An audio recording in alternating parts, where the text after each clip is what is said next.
Welcome to Thalira Tales, where stories bloom in silence, carrying emotion, mystery, and hidden truth. Step in and let the tale unfold. At my husband's sister's birthday party in front of 300 guests, he suddenly announced he was throwing me out. 5 days. Get out so my mistress can move in.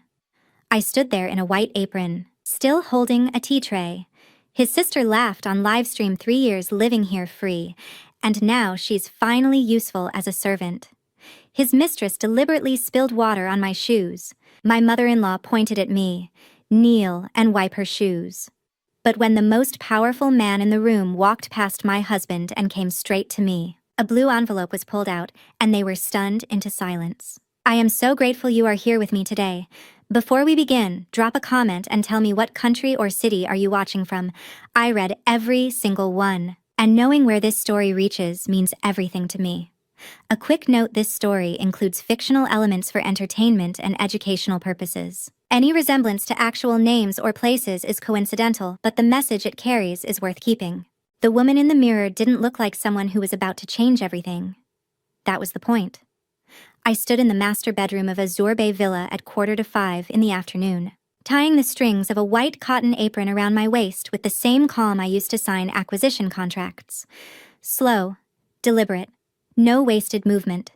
The apron was plain, no embroidery, no monogram, nothing that would make anyone look twice, which was exactly why I had chosen it. Downstairs, I could already hear the caterers arranging chairs on the stone terrace, the soft clink of champagne flutes being set out in rows, the low hum of the sound system running its pre-event check. The smell of fresh gardenias drifted up through the open window. Melina had insisted on gardenias, said they photographed beautifully. I had ordered them without argument. Tonight, I needed everything to feel exactly the way they expected it to feel. I looked at myself in the mirror for a long moment. 30 years old. Founder and Chief Executive Officer of the Solitaire Group, a gemstone and luxury holdings company operating across 14 countries. A woman whose signature on a single document could shift the direction of an entire regional market. And tonight, I was going to spend the next few hours carrying a tea tray. I turned toward the window. Azure Bay stretched out below me in the last light of a California evening, the water catching the sunset in long copper ribbons, the cliffs dropping clean to the shore, the private dock sitting quiet at the edge of the property. I had stood at this exact window 3 years ago, the day the escrow closed, holding a pen that had just signed my name to the deed. Alone. No champagne, no celebration, no one to share it with. Just me, this view, and the quiet certainty that I had built something real. 6 weeks later, I had married Alaric Voss. The memory of the first time I met his mother came back the way those memories always do, not gradually, but all at once, like a door opening onto a room you thought you had locked. It was a Sunday dinner early in the relationship, before the ring, before any of it was official. Melina had looked me over the way a buyer examines a piece of furniture at an estate sale, assessing, calculating, already deciding it wasn't quite right for the space. She had smiled the whole time. That was the part I remembered most. The smile never moved. Alaric could have done better, she had said to her friend in the kitchen, not knowing I was standing in the hallway, or perhaps knowing and not caring. With Melina, the distinction rarely mattered. I had filed it away. I had been filing things away for 3 years. The second memory arrived quieter. A Tuesday night, maybe 8 months into the marriage. Alaric on a phone call in his office downstairs, door not quite closed. I had passed by on my way to the kitchen and caught 3 words that stopped me in the hallway. The Solitaire Group. I had pressed myself against the wall and listened. His voice had a quality I hadn't heard before, an eagerness that sat just below the professional surface barely contained. He was talking to someone about contracts, about access, about what it would mean to get a foot in that door. His voice had the particular hunger of a man who believed a single phone call could change his life. I had stood in that hallway for a long time after the call ended. I crossed the room to the antique dresser and pulled open the top drawer. Nestled beneath a folded silk scarf was a navy blue envelope, thick paper, the bank's embossed seal on the upper left corner, my full legal name printed in clean type on the front. I held it for a moment, feeling the weight of it. Then I tucked it into the front pocket of the apron. 3 soft knocks at the bedroom door. "Come in, Marco." The door opened, and Marco Reeves, my chief of operations for the past 11 years, currently presenting himself to the household as a hired caterer, stepped inside. He was 60, lean, unhurried, with the kind of face that told you nothing unless he wanted it to. He had worked for me longer than most of my senior staff. He knew when to speak, and more importantly, when not to. Ms. Serafina. His voice was low, professionally even. Everything is in place.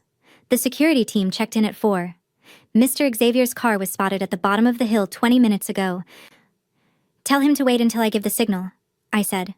Not a second before. Understood. He paused. And the audio system, live the moment the first guest sits down. Marco nodded. He started to turn, then stopped. His eyes moved to the apron just briefly, the way a person glances at something that bothers them without wanting to show it. You know you don't have to wear that. I looked down at the plain white cotton, then back at the mirror. Yes, I do, I said. I need them to feel completely certain before I take it off. He held my gaze for a beat longer than usual. Then he nodded once, the way he nodded when he understood something that didn't need further discussion, and pulled the door closed behind him. I stood alone in the room. 3 years. 3 years of watching, waiting, learning exactly who these people were when they believed no one important was paying attention. 3 years of Sunday dinners where I was talked over. Business calls where my opinions were redirected. Small humiliations served with the confidence of people who had decided very early on that I was not worth the full weight of their attention. They had been so certain. That certainty was the only thing I had ever needed from them. I placed my hand flat against the front pocket of the apron, feeling the edge of the envelope beneath the fabric. From the gardens below, a burst of laughter rose through the warm evening air, bright, performative, the specific pitch of someone who wanted to be heard rather than amused. Cassandra's laugh, which meant the guests were arriving, which meant it was time. The party had been in full swing for exactly 4 minutes before I realized Cassandra had turned her own birthday into a production. I came down the back staircase at 5 o'clock with a silver tea tray balanced in both hands. Stepping into the warm evening air of the garden terrace just as the last of the golden hour light settled over Azure Bay. The transformation was impressive, I had to admit. String lights threaded through every olive tree, long linen-covered tables, arranged in a crescent facing the water, a jazz quartet playing something understated near the pool house. Gardenias everywhere, exactly as requested. 300 guests moving through it all in their summer finest champagne already in hand. It looked like a dream. It was designed to.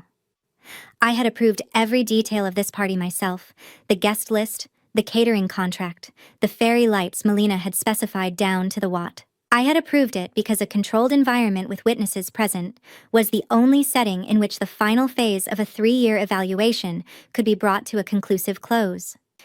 I moved along the outer edge of the terrace tray-level pace, unhurried the way someone moves, when they have learned that being invisible in a room is sometimes the most powerful position available. Marco was already stationed at the outdoor kitchen near the far wall, methodically arranging serving platters with the focused calm of a man who had done this exact work many times before, though not in any previous case, as a hired caterer.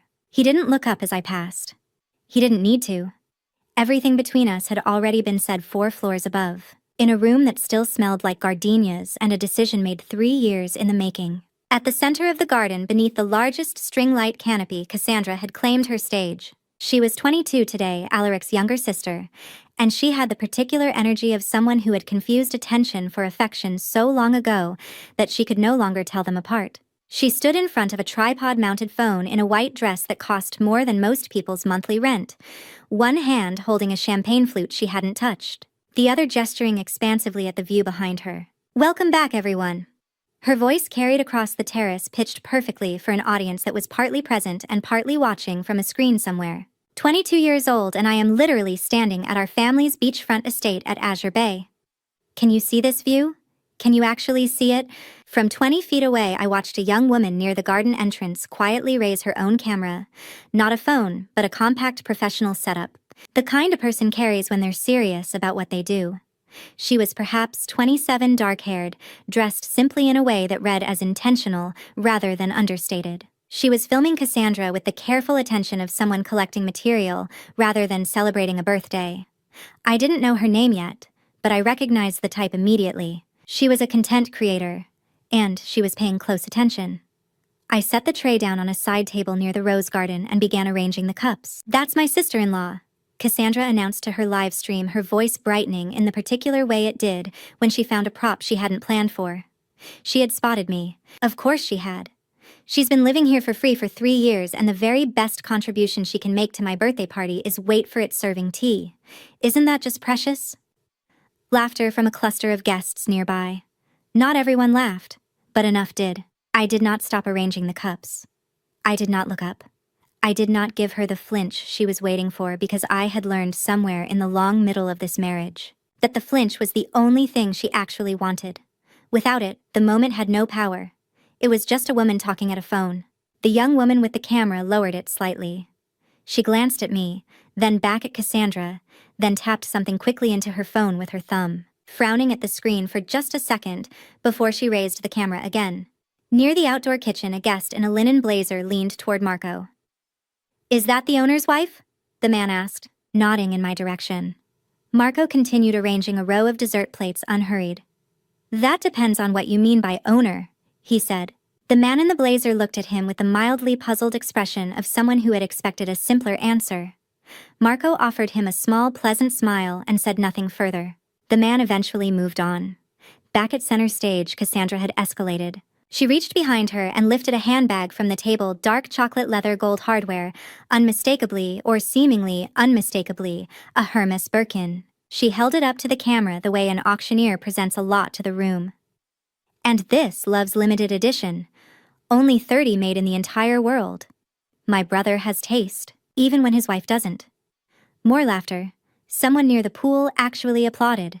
I picked up the tea tray and began moving toward the main tables. Behind me, I heard the young woman with the camera go quiet. Not the polite quiet of someone being discreet. The very specific quiet of someone who has just noticed something wrong. I didn't turn around, but I heard the soft, rapid tapping of her searching something on her phone, the way a person searches when they already suspect the answer and are simply confirming it. Then a pause. Then nothing. When I reached the first table and set down the tray, I let my eyes move just briefly, just enough toward her. She was staring at the bag. Then she looked at me. Then she looked past me, toward the front gate of the estate, as though she was calculating the distance between where she was standing and something she expected to arrive. I turned back to the table and finished setting out the cups. Whatever she had found on that phone, she was keeping it to herself. For now. There are words you hear so many times they stop feeling like insults and start feeling like wallpaper. I had been collecting Melina's words for 3 years.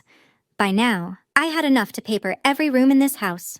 The party had moved into its second hour, and the garden was exactly what Melina had wanted it to be, a stage. She had positioned herself at the center table with the instinct of a woman who had spent decades making sure she was always the most important person in any room she entered. 4 of her friends surrounded her, all of them dressed in the careful, expensive way of people who wanted you to know they had money without appearing to try. Helen Marsh sat to Melina's left, a quieter presence, more contained, the kind of woman who watched before she spoke. I knew Helen's name because Alaric had mentioned her husband once in passing. Gerald Marsh. Owned a mid-sized manufacturing firm, had done business in the luxury sector for years. I had filed the name away the same way I filed everything away. Melina had been conducting a tour. I caught the tail end of it as I came around the far side of the garden with a fresh pitcher of water, Melina gesturing broadly at the property around her, her voice carrying the particular pride of someone displaying something they believe belongs to them. "Helen, all of this is Alaric's," she was saying. "He manages the entire property. The view, the pool, the dock, all of it. My son has done very well for himself." Helen turned her water glass slowly on the tablecloth. "Managing and owning are 2 very different things, Melina." "Same difference?"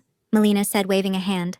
Helen's eyes moved across the garden, then a slow, quiet sweep of the kind that doesn't look like searching, but is. They found me standing at the edge of the terrace with the pitcher in my hands. Something shifted in her expression. Not surprise exactly. More like recognition arriving a beat later than expected. She set her hand flat on the table and said nothing. I moved toward the table. That was when Lyra arrived. She came from the direction of the pool house, Alaric's girlfriend, though no one in this household had ever used that word out loud in front of me, as though naming the thing would make it require acknowledgement. She was perhaps 28, wearing a dress that left no room for ambiguity, one hand resting against her stomach with the practiced tenderness of someone who had learned that gesture produced results. She had been presenting herself as pregnant for the past 3 months. Whether she was or wasn't, I had my own information about that. But tonight was not the moment. Alaric baby, look at this view, she said, settling close beside him at the edge of the group. Our son is going to grow up in paradise. Alaric looked at her with an expression I recognized not because I had seen it directed at her, but because I had spent 2 years not seeing it directed at me. Soft. Open. The expression of a man who believed what was standing in front of him. I reached the table and began filling the first glass. What happened next took less than 3 seconds. Lyra shifted her weight, angling herself slightly toward the table, a small movement casual-looking. The kind that reads as accidental, unless you have spent years learning how calculated small movements can be. The heel of her shoe caught the edge of my path just as I reached across to set the pitcher down. The pitcher tilted. Water moved. 3 drops landed on Lyra's shoe. Oh my God. Her voice hit a register that cut through the jazz quartet cleanly. These are Louboutins. The table went quiet first. Then the tables around it. The quiet spread outward like something dropped in still water. Melina was on her feet before I had straightened up. Serafina. The name came out like a verdict. Look what you've done.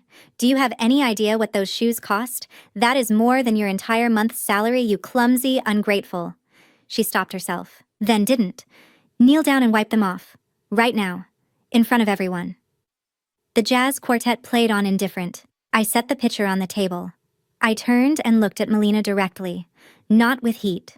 Not with the watery eyes of someone trying to hold themselves together, but with the level attention of someone who is simply done pretending a thing is not happening. I won't, I said. Melina's eyes widened. Around us, 300 guests had found something more interesting than their champagne. I beg your pardon, I said. I won't kneel. I kept my voice exactly where it was, flat, clear, unhurried. Not today, not ever again. It was not the voice of someone frightened. It was the voice of someone who had finally reached the bottom of a very long countdown and found to no one's surprise but everyone's discomfort that there was nothing left beneath it. Helen looked at me for a long moment. Then she looked down at her own hands on the table. Across the garden I could see Diana, whose name I had learned from a guest introduction 20 minutes earlier, with her camera lowered, watching. Not recording. Watching. Melina drew herself up to her full height, pointed one finger directly at my face and said loudly, clearly, for anyone within 30 feet who might have missed it, "You have no idea who you are talking to in this house." The sentence landed the way she intended it to, like a door closing. I let it land. Then I said quietly and without moving, "Actually, I know exactly whose house this is, and so will everyone else." I paused just long enough. Soon.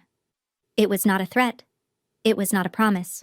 It was simply a fact stated a little ahead of schedule in the way that facts sometimes need to be stated when the room requires something to hold on to. Melina stared at me. Helen stared at the table. Somewhere near the pool house, Lyra had stopped rubbing her shoe and gone very still. Lyra understood something most people in that garden did not, that the most effective performances are the ones that look like they aren't performances at all. The silence that followed my words had barely settled before she moved. Not quickly, not obviously, but with the unhurried precision of someone who had been waiting for exactly this kind of opening. She pressed one hand against her stomach, let her shoulders drop just slightly, and turned toward Alaric with the expression of a woman who has been carrying something heavy for a very long time and has finally found someone willing to help her set it down. "Alaric." Her voice came out soft, a little unsteady. "I'm not feeling well. The stress, it isn't good for the baby. Can you please just handle this?" I watched him respond to her the way a compass responds to north. Immediate, unconsidered. He crossed the garden toward us with the air of a man who had already decided the shape of the situation before he arrived in it, which I had learned was how Alaric approached most things. He stopped a few feet from me and looked at me with the flat, deliberate coldness he reserved for moments when he wanted an audience to understand that he was in charge. "You made a scene at my sister's birthday party." "Your sister made the scene," I said. "I declined to perform in it." "That's the problem with you, Serafina. You always think you're above everything." "No," I said. "I think I'm above being told to kneel on my own property." The word property landed differently than I intended, or perhaps exactly as I intended, depending on which version of the evening you were watching. Alaric's jaw tightened. From somewhere behind us, Cassandra had redirected her phone toward our corner of the garden. She had the instinct of someone who had spent years learning where the energy in a room was moving, and right now, it was moving here. "Oh, this is content, you guys," she told, her live stream voice bright, with the specific delight of someone watching a situation deteriorate that does not involve them. "This is actual, unscripted content." Diana was still recording. She was not smiling. Alaric reached into the inside breast pocket of his jacket. I had known about the envelope since that morning, not because anyone told me, but because I had spent 3 years learning to read Alaric Voss the way you learn to read weather, not by waiting for the storm, but by watching the way the light changes in the hour before it arrives. The slight distance he had kept from me all day, the way he had checked his jacket pocket twice during the pre-party setup when he thought no one was looking. The fact that he had dressed more carefully than a birthday party for his 22-year-old sister required. He had been carrying that envelope since he left the house this morning. He pulled it out and threw it. Not handed. Threw. The white envelope left his fingers with enough force to carry a point, spinning once through the warm evening air before it hit the stone terrace and skidded to a stop at my feet. 300 people watched it land. "Consider that my birthday gift to Cassandra," Alaric said. His voice was controlled, projected the voice of a man making a speech he had rehearsed. "It's a notice of property reclamation. You have 5 days to collect your things and vacate this house. I want you gone before Lyra moves in. I will not have my son come into this world in a home that still has a failure like you in it." The jazz quartet finished a phrase and paused between songs. In that pause, the silence was absolute. Lyra's mouth curved barely just at the corners, the small satisfied expression of someone watching a wager pay out. Melina stood with her arms crossed, her chin lifted, wearing the look of a woman who believes she has just witnessed the correct order of things being restored. Cassandra breathed into her phone. "Are you guys seeing this? Tell me you're seeing this." I looked down at the envelope on the ground. It was a standard white business envelope, no legal seal, no court stamp, no official header visible from where I stood. A private document. Drafted to look authoritative to someone who might not know the difference. I knew the difference. I raised my eyes not to Alaric, not to Lyra, not to the 300 people who had gone very still around us. I looked out past the edge of the garden to where Azure Bay stretched dark and wide beneath the last thin line of light on the horizon. The water didn't care about any of this. It had been here long before this house. Before this marriage, before any of the agreements and assumptions and carefully constructed fictions that had accumulated over 3 years in these rooms. I had bought this view. I had bought every inch of ground between here and that water, alone in an escrow office on a Tuesday morning, with a pen that had my name on the signature line and no one else's. I thought about that for exactly 1 moment. Then I smiled. Behind me, near the outdoor kitchen where the sound of the party had never quite reached, Marco spoke quietly. He didn't raise his voice. He didn't need to. I was the only one close enough, and that was entirely by design. "Soup's ready, Ms. Serafina." He said, his attention apparently still on the serving station in front of him. "Everything is right on time." I heard him. I bent down slowly without urgency, the way you move when you are not afraid of what happens next, and reached not for the white envelope at my feet but for something else entirely. Something that had been sitting in the front pocket of a white cotton apron since 4:45 this afternoon. Alaric gave me 5 days. I gave him 10 seconds. I straightened up from my crouch with the navy blue envelope in my right hand, and I took 1 breath, not because I needed to steady myself, but because the next 60 seconds had been planned since 6 o'clock that morning, and I wanted to move through them at exactly the right pace. Too fast, and it would look like anger. Too slow, and it would lose the room. I needed it to feel like what it was, inevitable. "Since we're exchanging paperwork tonight," I said, holding the envelope out where the nearest guests could see it clearly, "I have something to contribute as well." I broke the seal and removed the document inside. 3 pages, the bank's letterhead printed cleanly at the top. A notary stamp in the lower right corner alongside a direct line for the institution's legal department. "This is a revocation of temporary property management authorization," I said, pitching my voice to Carrie, without raising it, a skill that took years to develop and cost nothing once you had it. "It was executed at 6 o'clock this morning by the legal owner of Azure Bay Villa. Effective as of that timestamp, all management rights previously delegated to Alaric Voss over this property are formally terminated.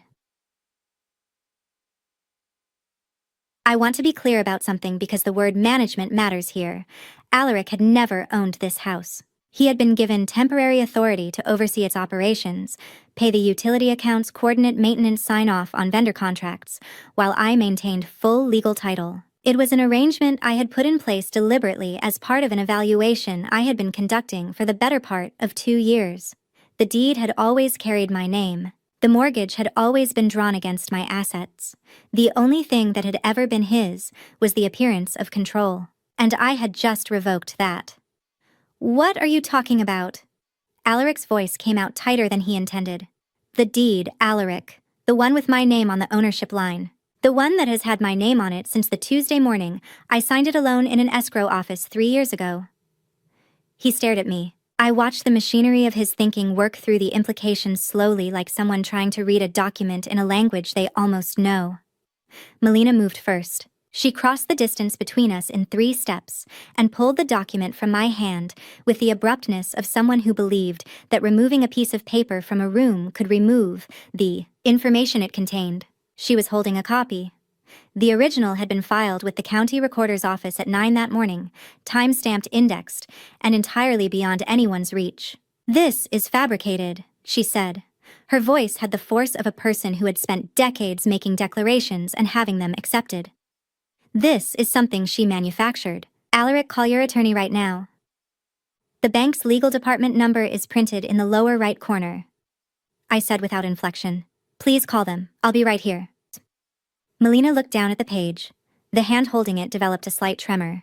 She didn't call anyone. Helen rose from her chair slowly, the way a person stands when they have decided something and are simply following through on the decision. She looked at Melina with the measured expression of someone who is about to say something they have been sitting on for the past hour. "Melina." Her voice was quiet and perfectly clear. "Managing and owning.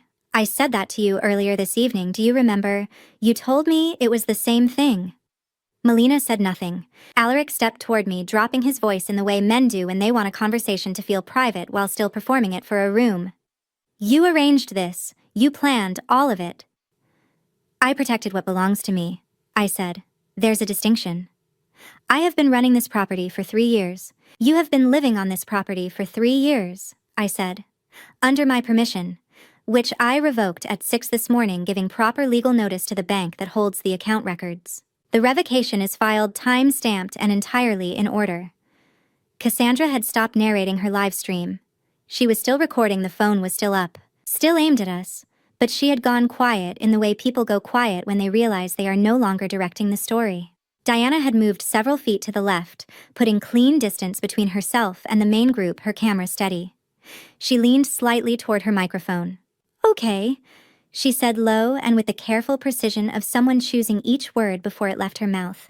"I need everyone watching right now to understand that I am standing at what was supposed to be a birthday party. And this woman just produced a legal revocation document from the pocket of a kitchen apron.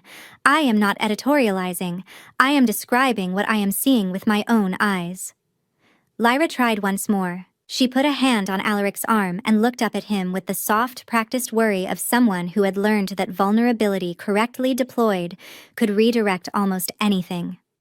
"Baby, don't let her get to you. She's bluffing. She has to be." "The revocation was filed this morning," I said, still not looking at her. "There is a timestamp on the document in Mrs. Voss's hands, if she would like to read it. A bluff does not have a county filing number." Alaric looked at me, not the way he had looked at me across 3 years of dinner tables and shared hallways and morning kitchens, where I had been furniture. He moved around without noticing. This was different. This was the look of a man standing on ground he had believed was solid, feeling for the first time the particular hollow sensation of realizing it never was. I held his gaze and said nothing, because this right here, this exact moment, was not the ending. It was the opening. From the stone pathway that ran along the garden's eastern edge, connecting the main entrance gate to the terrace, came a sound that cut cleanly through everything else in the garden. Footsteps, unhurried, evenly spaced. The sound of someone who had never in his life felt the need to announce himself because the room had always rearranged itself by the time he arrived. I did not turn around. I already knew who it was. Alaric had spent 3 years trying to get Xavier Hartwell into a room. Xavier Hartwell had just walked into his. I heard the footsteps reach the edge of the terrace, that same measured pace, neither rushed nor performed, and then I heard them stop. I still hadn't turned around. I was watching Alaric's face instead, which was considerably more informative. I saw the exact moment he registered the new presence at the garden's entrance. Because the expression he had been wearing, the particular tightness of a man who had just been publicly outmaneuvered and was still deciding how to respond, shifted into something else entirely. Something that looked briefly like relief. He thought Xavier Hartwell was here for him.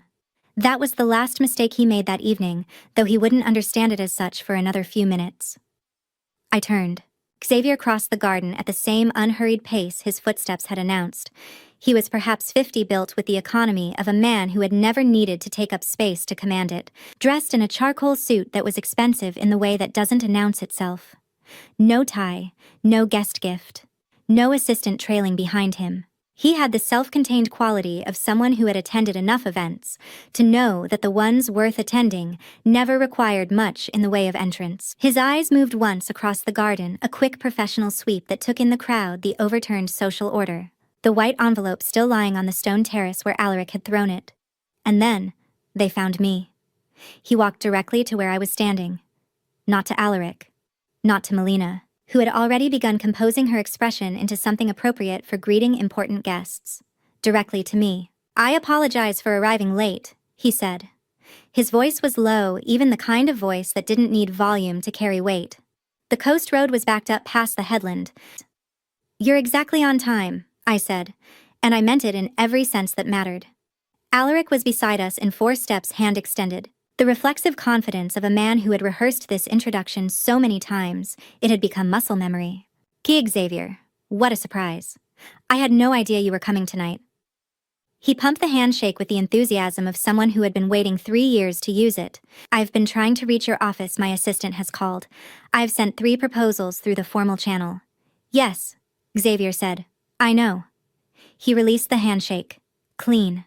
Final. The social equivalent of a door closing. Alaric did not register it. He had too much momentum. "Well, perfect timing, honestly. There was a small family matter, nothing serious, already handled.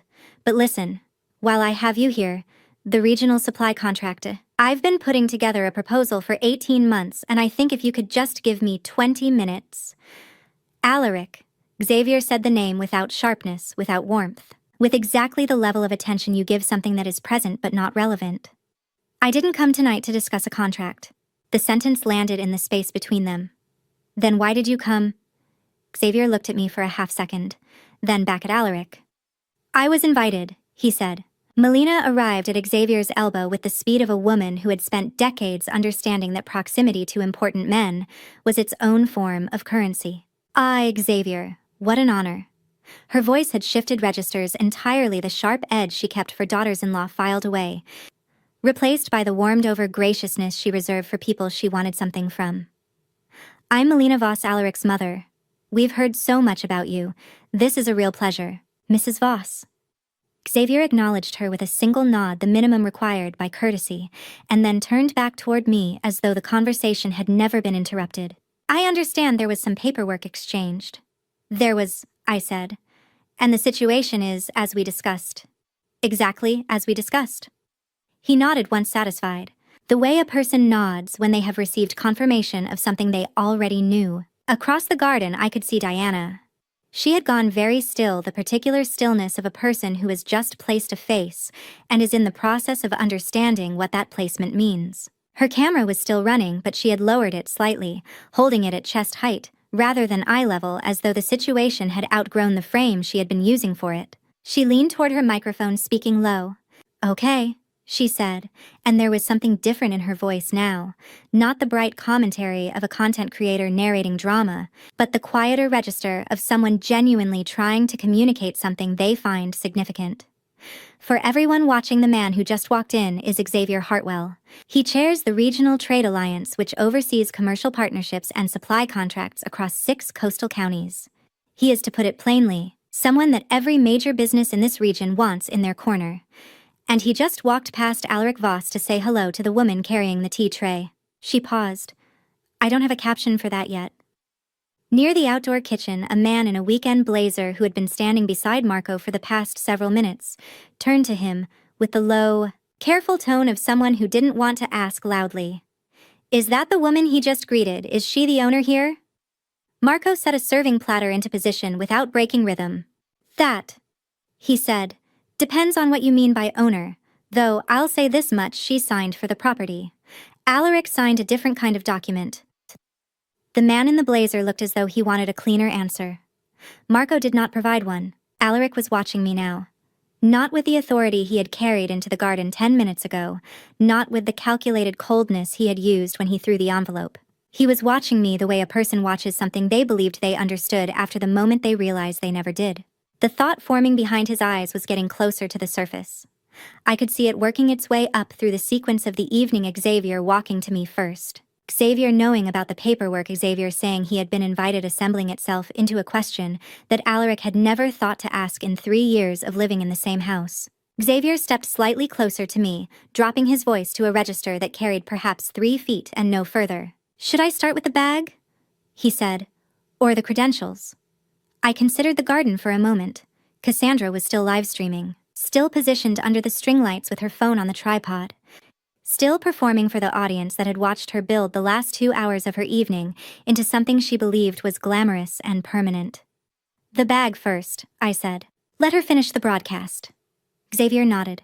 Neither of us had spoken loudly enough for Alaric to catch the words, but he had seen the exchange, the ease of it, the shorthand of 2 people who had spoken this way before, and I watched the last of his certainty quietly leave his face. Cassandra had spent the better part of 2 hours building something. Xavier Hartwell took it apart in under 90 seconds. He moved toward her with the same unhurried quality that had characterized everything he did that evening. No announcement, no shift in posture to signal what was coming. Just a man crossing a garden with a purpose that looked from the outside like nothing more than polite interest. Cassandra saw him coming and did what Cassandra always did when someone with obvious importance moved in her direction. She brightened.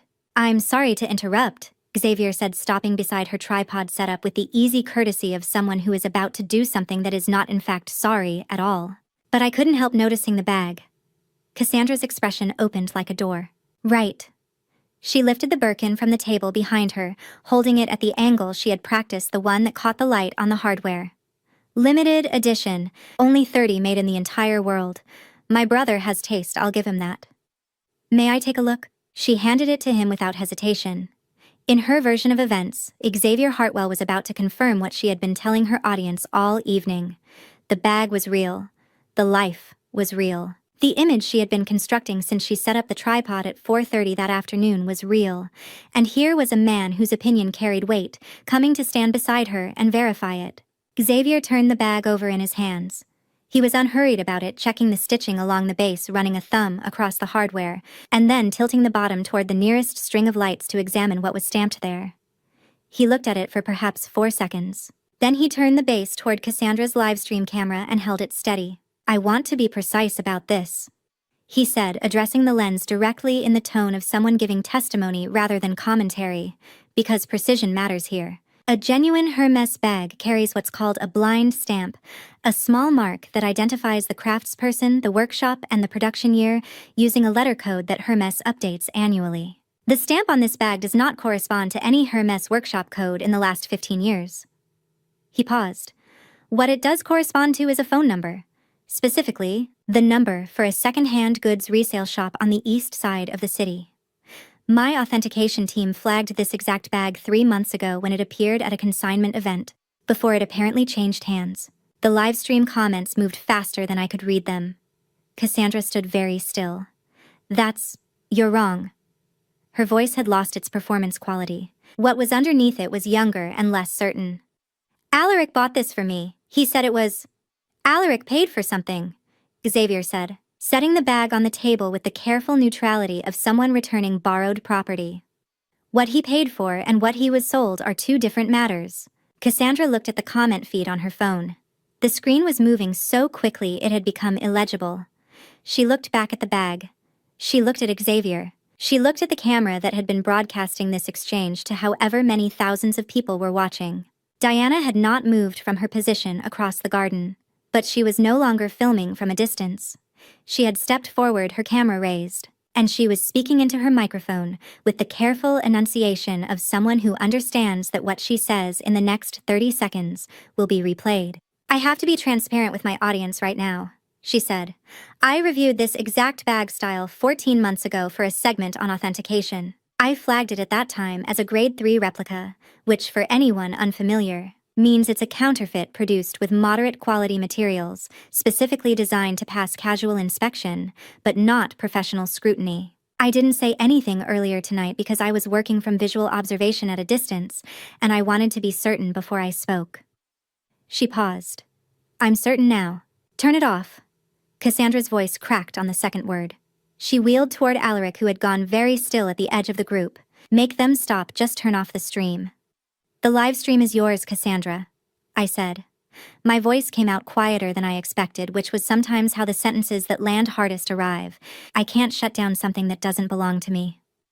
I let a beat pass. "You wanted the world to see your life," I added. "Let them see all of it." Melina moved then.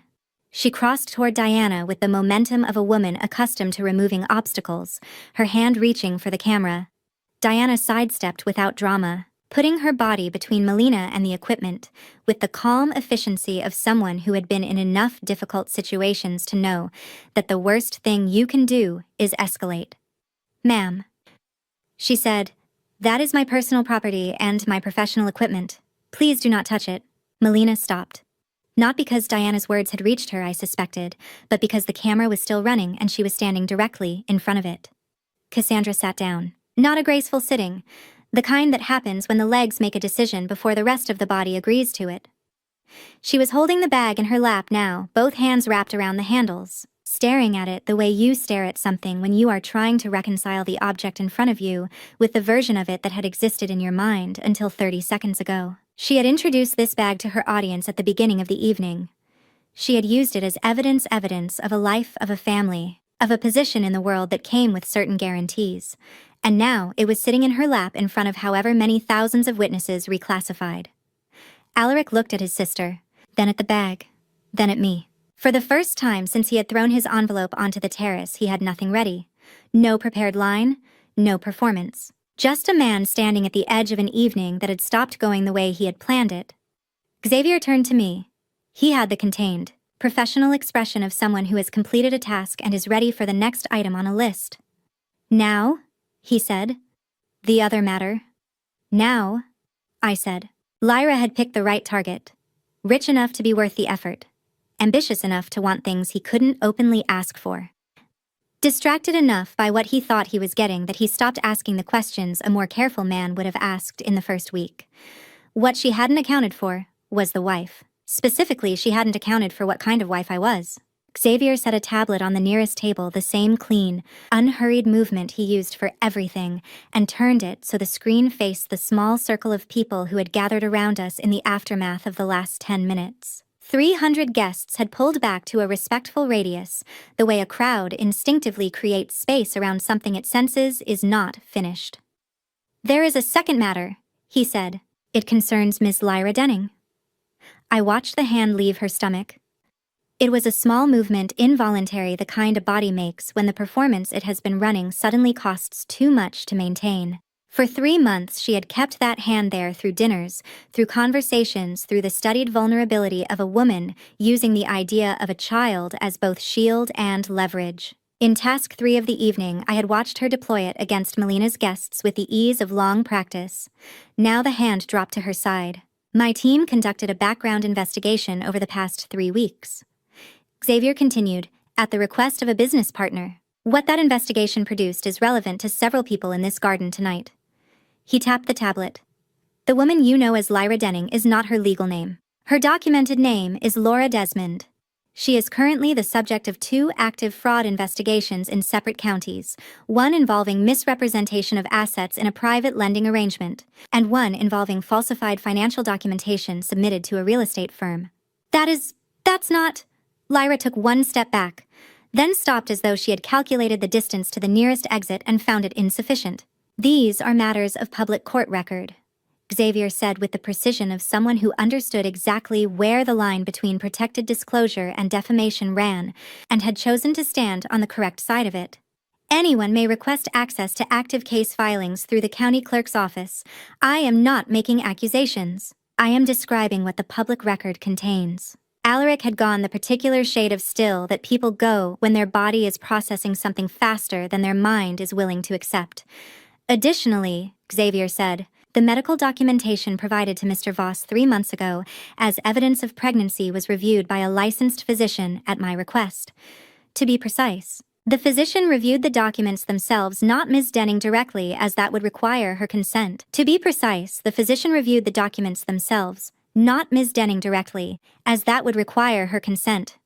Reviewing the formatting registration numbers and facility codes of a document someone has voluntarily submitted as evidence is not a medical examination. It is document analysis. No protected health information was accessed. What the review found was that the documents are inconsistent with the formatting terminology and facility registration numbers used by any licensed medical provider currently operating in this state. They do not correspond to any verifiable source. The sentence landed in the silence the way a stone lands in still water, without drama, without flourish. Just the simple physics of something solid meeting something that had been undisturbed too long. He's lying. Lyra's voice came out with less force than she intended. Alaric? He is lying. He was paid to say this. Lyra. I said her name quietly. Not the name on her legal documents, the name she had introduced herself with, the name she had been using in this house, the name she had built the last 3 months around. Or Laura, whichever you prefer this evening. I paused. I'm going to give you one opportunity to leave this party without any further public discussion. Quietly through the front gate before the next part of the evening begins. Alaric's head turned toward me. What next part? His voice had the flat, stripped quality of a man who has run out of register. The part where your guests hear the phone call, I said. Lyra's face did something I had not seen it do before. The performance dropped, not slowly, not in stages, but all at once, the way a signal drops when you move out of range. What was underneath it was not the softness she had been projecting for 3 months. It was calculation running fast, assessing exits. She knew which phone call I meant. She had known since the moment I said it. Melina stepped forward, her voice finding its familiar authority. Alaric, do not listen to this. She is orchestrating a scene to humiliate this family in front of guests. With respect, Mrs. Voss, Xavier said in the measured tone he used when he wanted to close a line of conversation without appearing to close it. The humiliation present in this garden tonight was not brought here by anyone on my side of it. We are providing illumination. The material was already here. Helen had not moved from her chair across the terrace. She sat with her hands folded, her glass set down, watching Melina with the expression of someone who has arrived at a conclusion they had been resisting for most of the evening. She did not speak. She did not need to. The quality of her stillness said everything that courtesy was preventing her from saying aloud. Lyra looked at the garden around her. The width of it, the guests arranged at their careful distance, the cameras, the lights. The 300 people who had paid various prices to be here this evening and were now receiving something considerably more valuable than a birthday party. She looked at Alaric. He was not looking back. That, I thought, was probably the most honest thing that had happened between them all evening. I became aware, in the periphery of my attention, of a slight vibration near the sound equipment station at the far edge of the terrace, a technician I had contracted 6 weeks ago through a private events firm, who had arrived at 3 that afternoon to install and calibrate the garden's audio system. He had done his work without drawing attention, which was precisely what I had hired him to do. Lyra's phone in the small clutch bag over her shoulder began to buzz. Once. Then again. Then a third time, insistent. The technician near the soundboard caught my eye across the distance of the terrace and gave a single small nod, confirmation that the system was live, that the Bluetooth pairing he had established with the venue's audio network was active, and that the next incoming call to the device in Lyra's bag would not stay private. I had arranged this 6 weeks ago. I had been patient for considerably longer than that. Some secrets live in phones, and some parties have very good sound systems. The 4th call arrived 11 seconds after the 3rd one stopped. I know the number because I counted, not anxiously, not with the tight chest of someone waiting for something they cannot control, but with the steady attention of a person watching a sequence they designed play out exactly as intended. 11 seconds of the garden holding its breath. 11 seconds of Lyra standing with her clutch bag over her shoulder, and her eyes moving between exits she had already calculated were too far away. Then the fourth call came, and this time the audio did not stay in her bag. It came from every corner of the garden simultaneously, the 12 speakers positioned along the terrace perimeter inside the pool house overhang, and at each end of the long dining tables with the full, warm, professionally calibrated sound quality of a system designed to carry music across 300 square feet of open coastal air. The voice that filled that space was male young and carrying the particular irritability of someone who had been waiting longer than he thought was acceptable. "Lyra, why aren't you picking up? Did you get the money from that guy yet? I'm out of cash. I need it tonight." The garden stopped, not gradually, all at once, the way a film freezes on a single frame. "Eos, you said this would be easy. Rich husband doesn't ask questions desperate for something to hold on to. How long does this actually take?" Lyra's hand found her phone in under 2 seconds. Her fingers moved fast, practiced fast. The speed of someone who manages several versions of herself simultaneously and has learned to move between them quickly. She had no way of knowing the device had been paired to the garden's audio system since 3 o'clock that afternoon. 6 weeks after a technician she had never met completed a job she had never been told about. She cut the call. 10 seconds too late.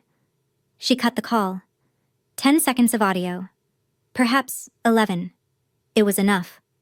300 people had heard a stranger's voice fill the garden they had come to for a birthday party. And in 10 seconds, that voice had described with the blunt efficiency of someone who saw no reason to be careful exactly what the last 3 months had been. No one spoke. The jazz quartet had finished their last set 20 minutes earlier, and no one had thought to restart the playlist. The only sound left was the water Azure Bay moving against the cliffs below the property, in its indifferent, unhurried rhythm, entirely unimpressed by what had just occurred above it. Diana had lowered her camera, not to her hip, not to a ready position, all the way down to her side, hanging loose from one hand, the lens pointing at the stone terrace. She was looking at the space where Lyra was standing with the expression of someone who has spent years building a career on the documentation of other people's lives and has just encountered something that made her question whether documentation was the right response. She did not say anything into her microphone. For the first time all evening, she had nothing to say. Alaric stood 3 feet from Lyra with his hands at his sides. I watched his face work through what he had just heard, not quickly. Not with the sharp speed of someone putting a puzzle together, but slowly, the way understanding moves when it is passing through the resistance of something a person very much did not want to know. He had spent 3 months building something in his mind. A future that looked a particular way, involved particular people, and justified particular choices. 10 seconds of audio had described that future from the outside, in terms that left no room for the interpretation he had been applying to it. Lyra turned to him. "Alaric." Her voice came out softer than I had ever heard it, stripped of the warmth she had been performing, stripped of the specific vulnerability she kept ready for moments when she needed him to redirect his attention. What was underneath it was just a person who had run a calculation and found it coming up short. "Baby, I can explain." "Don't." The word had no anger in it. That was what made it final. Anger would have meant there was still something to fight for. The absence of it meant he had already moved past the point where fighting was an option. "What you heard wasn't, I heard it," Alaric said. "I heard it the same way 300 other people heard it." He did not look at her again after that. Lyra looked at me instead.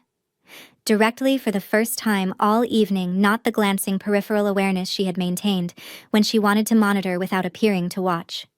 This was direct. The performance was gone. What looked out from behind her eyes was something more honest, a person assessing threat, calculating options, finding fewer of them than she had started the evening with. "There are recordings," I said. My voice came out quieter than I expected. "Several, in fact. My legal team will be in contact with yours regarding the relevant documentation. Whether you go by Lyra or Laura, your attorney will know how to proceed." The sentence was precise. I had rehearsed the phrasing not because I needed it to be dramatic, but because I needed it to be accurate enough that there was no room for a later claim of misrepresentation. Lyra looked at me for a long moment. Then she said in a voice so low I almost missed it beneath the sound of the water, "Who are you?" I let the question exist in the air between us, not to be theatrical, not to manufacture suspense for the 300 people who had gone so quiet I could hear the candles on the dining table burning, but because the question itself was more revealing than any answer I could have given. She had spent 3 months in proximity to this house, this property, this marriage, and she had never asked it. She had looked at me and seen exactly what she needed to see. Someone manageable, someone peripheral, someone who could be stepped over without consequence, and she had never looked past that surface. It was the same mistake Alaric had made, the same one Melina had made, the same one Cassandra had built an entire evening's entertainment around. I turned my attention briefly to Melina. She was standing at the edge of the group looking from Lyra to Alaric to me, and back again. Her mouth slightly open in the manner of a woman who has spent decades knowing what to say in difficult situations and has just discovered she has nothing. No script, no redirect, no polished social maneuver that could reframe what 300 people had heard come out of a speaker system. Just silence, and the expression of someone watching a structure she had been confident in begin to come apart at the joints. I looked back at Lyra, at the question she was still waiting for me to answer. That, I said, is exactly what we're going to discuss next. Lyra's hand was still on her phone when the garden exhaled. Not a collective sound, more the absence of one. 300 people releasing a breath they had not known they were holding, and the silence that followed, landing the way silence lands after something irreversible complete and a little final. I let it settle for exactly 3 seconds. Then I moved. I understood waiting. I had done it for 3 years. I smoothed the front of my apron, turned away from Lyra's direction, and let my gaze travel to the head of the main banquet table, the long stretch of white linen crystal, and centerpieces that Melina Voss had personally approved 4 weeks ago. She had sent me a list. 12 items. Font preferences for the place cards included. Melina sat at the center of that table, now spine perfectly straight, as though the last 10 minutes had been a mild inconvenience rather than a structural collapse. Helen sat 2 seats to her left, hands folded in her lap, expression unreadable. The diamonds at Melina's throat caught the fairy light's 3-strand chandelier earrings, a tennis bracelet on her left wrist. Each piece had been delivered to this villa 6 days ago in a velvet-lined case with an invoice I had signed myself. Alone. Melina had asked for them to be made available for the occasion. I had agreed without argument. That agreement had an end time. That time was now. I crossed the garden at a measured pace. No urgency. Urgency would suggest I was reacting. I was not reacting. I had planned every step of this evening down to the sequence in which things would be taken back, and the diamonds came forth after the management authority, after the bag, after Lyra's file. The order mattered. Each removal needed an audience primed by the one before it. 300 guests were very well primed. Xavier fell into step beside me without a word. That was one of the things I had always respected about him. He understood timing. Mrs. Voss, I said, stopping at the edge of the table.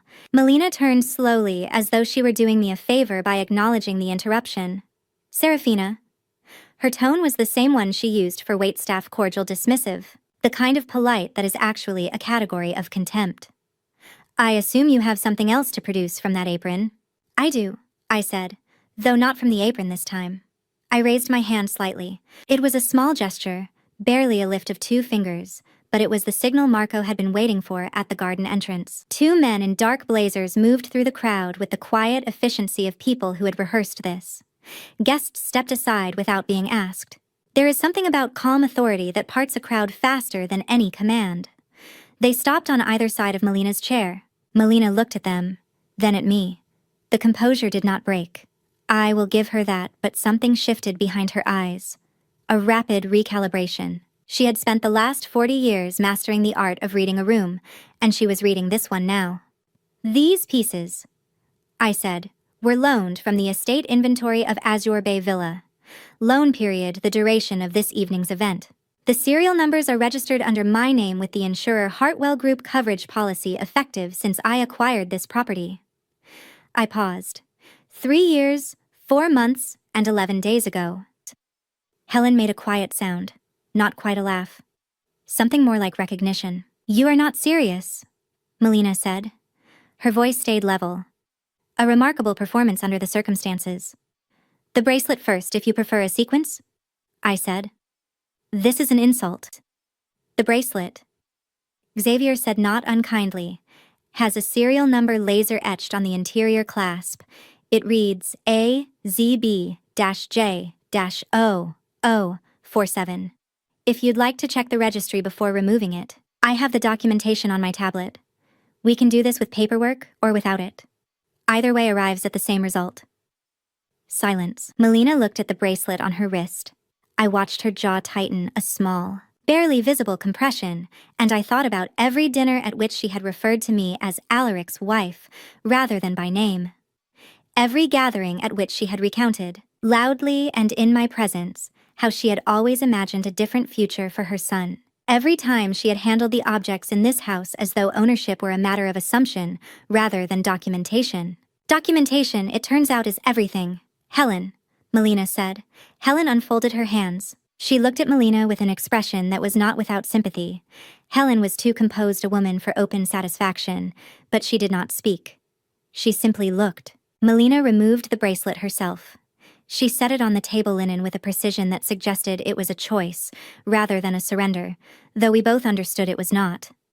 The earrings followed. Then the necklace. The 3 strands required both hands and a moment of difficulty with the clasp, and no one moved to help her. One of the security guards placed a velvet tray on the table. Melina arranged each piece on it without being asked. The tray was removed. The garden was very quiet. I want you to understand something, Melina said finally, looking directly at me. Her voice had dropped not in defeat, but in a register that was meant for my ears only. Whatever you think you've accomplished tonight, I think I've recovered my property, I said, in front of the people you invited to witness how well your family manages it. Helen rose from her chair. She touched Melina's shoulder once, a brief, deliberate contact, and then picked up her evening bag. She looked at me. The look lasted perhaps 3 seconds. Then she said quietly and without drama, "You have a beautiful home." She walked toward the garden's side exit without looking back. Her heels were measured on the stone path. Then they were gone. Melina sat very still. Across the garden I saw Alaric standing near the fountain. He had watched the entire exchange from a distance of perhaps 30 feet, and he had not moved once. Not when the guards approached. Not when the bracelet came off. Not when Helen left. Now he moved. He did not come toward me. He turned his eyes, finding Xavier, and he began to cross the garden in Xavier's direction, the particular kind of movement that belongs to a man who believes he still has a negotiation available to him. He did not know yet that negotiation had ended 3 envelopes ago. I watched him walk and said nothing. There was nothing left to say in this sequence. The next sequence belonged to a different kind of document.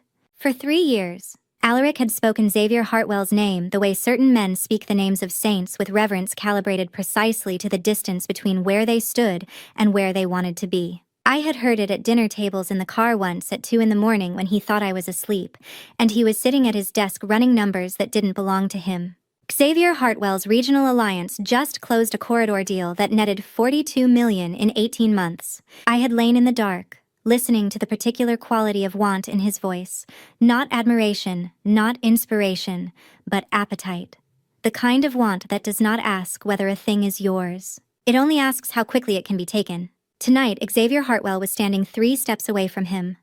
I watched Alaric close the distance. He moved with the deliberate ease of a man who has rehearsed this approach, shoulders back, chin level. The small performance of a person who wishes to appear as though the moment is ordinary, when it is in fact the only moment that has mattered to him in 18 months. He had prepared for this. I knew the precise shape of his preparation because I had watched him build it from the blueprint up, and he had never once thought to check who was watching. Xavier. His voice was even, controlled. But I was close enough to hear the thing beneath the control, a thread of urgency pulled almost too tight. Whatever is happening tonight, whatever she's told you, I need 5 minutes. The regional supply contract. I've been building this proposal for 18 months. I know, Xavier said. Alaric's confidence absorbed that recalibrated. Then you know it's solid. The numbers hold. The logistics are clean. All I need is your signature on the framework, and we can formalize terms by the end of next week. Alaric? Xavier's tone did not rise. He didn't need volume. He had the particular authority of someone who has never needed to raise his voice to end a conversation. I don't sign contracts at birthday parties, and I don't sign contracts with individuals I don't have a verified working relationship with. We have a relationship. I've been in contact for months. Contact is not a relationship, Xavier said. He looked at Alaric steadily. I have exactly 1 verified business relationship in this family, and it is not with you. Alaric stopped, I watched him parse that sentence, watched it arrive in pieces, the noun, then the verb, then the implication behind both, the way complex information arrives when a person is simultaneously receiving it and resisting it. His gaze stayed on Xavier. Then slowly, with the careful reluctance of a man turning to see something he does not want, confirmed, he looked to his left. He found me standing 8 feet away. Apron still on. Hands at my sides. Serafina. I said nothing. What is your relationship with Xavier Hartwell?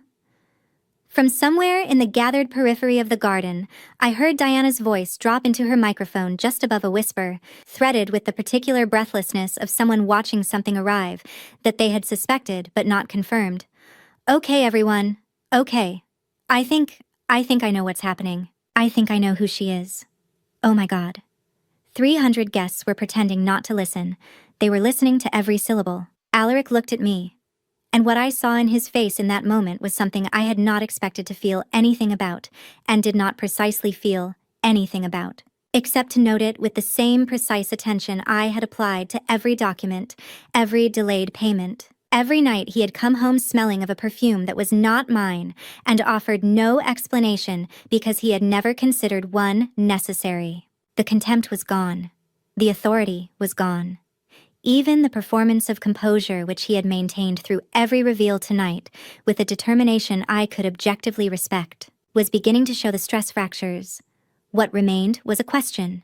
One question, very simple, that he should have asked 3 years ago at a dinner table in a city neither of us lived in any more on the night we first talked long enough to matter. Who are you? I held his gaze. Then I let my eyes move just once briefly to the surface of Azure Bay beyond the garden's far edge. Black water in the dark. The lights of the party reflecting in fragments across it, breaking and reforming with every small movement of the surface. I had stood on this property at 11 in the morning with an escrow officer and signed my name on a document that made it mine, and Alaric had been in a meeting across the city that day, pursuing something he believed was more important. He had been wrong about that too. You had 3 years to ask me that question, Alaric, I said. My voice was quiet. The fountain covered it for everyone except him, and Xavier, who had taken one measured step back, not retreating, only making room. 3 years, and you never did. The silence between us lasted 4 seconds. Xavier broke it, not loudly, not with drama, but with the flat, even clarity of a man stating a navigational fact. To be precise about it, the contract you've been pursuing for the last 18 months, the one you've revised 4 times and pitched to 3 different intermediaries. He paused. The person who decides that contract has been standing in your kitchen since 5 o'clock this evening, wearing an apron. Someone nearby made a sound that was not quite a gasp, not quite a laugh. The specific human sound of comprehension arriving faster than the social capacity to process it. Alaric did not make any sound. He looked at me, the way a person looks at a room they have walked through 1,000 times when someone removes the wallpaper, and they see for the first time what the walls are actually made of. Not shock exactly. Something slower and more permanent than shock. Something that would still be there in 6 months, in 2 years. In whatever life reassembled itself after tonight, I let him look. This was the only moment I intended to give him the space between the implication and the word, between the shape of the truth and its formal articulation. Task 12 would carry the words. That part was already prepared. But here in this corner next to this fountain, with the sound of the water and the distant jazz and 300 people pretending to look elsewhere, I gave him the shape. He looked at me like I was a stranger. Good, I thought. That means he's finally seeing me correctly. Everything you have watched so far, the apron, the envelopes, the silence, the tea tray, was preparation for this moment. Before I reveal who Serafina really is and what these 3 years were truly about, drop the number 12 in the comments. Just that.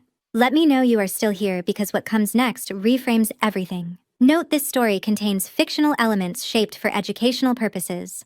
Names and details are coincidental, but what this woman did and why she did it will stay with you long after the story ends. The name had lived in this house for 3 years. I had heard it at the dinner table, Alaric's voice carrying that particular elevation men use when they want to be overheard, recounting meetings he had attended at the edges of rooms where the solitaire group's representatives had been present. I had heard it in the car on Sunday mornings, when he reviewed his pipeline and spoke to the windshield about deals that were almost within reach.